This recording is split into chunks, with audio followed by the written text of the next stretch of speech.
एक गांव में एक बहुत ही मशहूर सेठ रहता था। नाम था लाला कंजूस लाल। नाम ही काफी था, लेकिन लोग उसे प्यार से कटोरी सेठ बुलाते थे, क्योंकि अगर कभी किसी को चाय पिलाता तो कटोरी में ही आधी चाय डालता था, ताकि कप में पूरा डालना ना पड़े। अब हुआ यूं कि एक दिन गांव में मेहमान आए। सब लोग बोले, सेठ जी, आधा किलो मिठाई तो भेजिए, वरना गांव की इज्जत चली जाएगी। सेठ ने माथा पकड़ा, पसीना पोंछा और पोते को बुलाया। देख बेटा, तू जाकर आधा किलो सबसे बढ़िया मिठाई ले आना, लेकिन दाम पूछकर, वजन नाप कर और रैपर की कीमत घटाकर, समझा? पोता बोला, दादाजी आप चिंता मत करो, मैं आपकी कंजूसी की नाक कटने नहीं दूंगा। अब पोता गया हलवाई की दुकान, बोला, भैया आधा किलो सबसे बढ़िया मिठाई देना। हलवाई मुस्कुराया, अरे हमारी मिठाई तो ऐसी है कि मुंह में घुल जाए, मक्खन जैसी। पोते ने सोचा, अरे जब मक्खन जैसी मिठाई है तो मिठाई क्यों लूं, सीधा मक्खन ही ले आता हूं।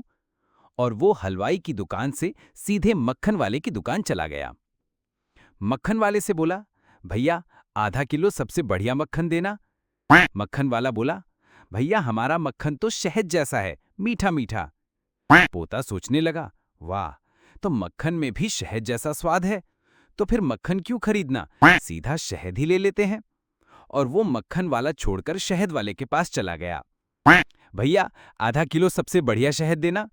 शहद वाला बोला, अरे हमारा शहद तो इतना पतला है कि पानी जैसा।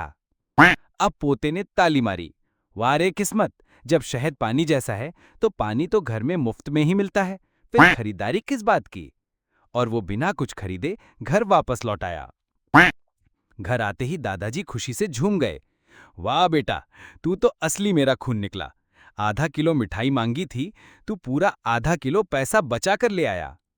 इतना सुनकर दादाजी पोते को गले लगाने ही वाले थे कि अचानक उनकी नजर पोते की चप्पल पर पड़ी। सेठ चौंक कर बोला, अरे ये चप्पल तो हमारी नहीं लगती। पोते ने हंसते हुए कहा, दादाजी सच बताऊं, ये चप्पल मैंने शर्मा जी के मेहमान के दरवाजे पर बाहर रखी हुई उठा ली थी। सोचा अपनी चप्पल घिस जाएगी तो नया खरीदना पड़ेगा, इससे अच्छा किसी और की घिस जाए। दादाजी की आंखों में खुशी के आंसू आ गए। बेटा, तूने तो मेरी आत्मा तृप्त कर दी। मैं तो सोच रहा था दुनिया में सिर्फ मैं ही कंजूस हूं, लेकिन तू तो मुझसे भी आगे निकल गया। अब गांव वाले इकट्ठा हुए और पूछने लगे, अरे मिठाई कहाँ है? सेठ गर्व से बोला, मिठाई मक्खन जैसी थी, मक्खन शहद जैसा था, शहद पानी जैसा था, और पानी तो घर में पहले से ही था। तो हमने सबसे बढ़िया चीज चुनी, कुछ भी ना लेना। गांव वाले हंसी से लोटपोट हो गए। कोई बोला, भाई ये तो कंजूसी का ओलंपिक गोल्ड मेडल है।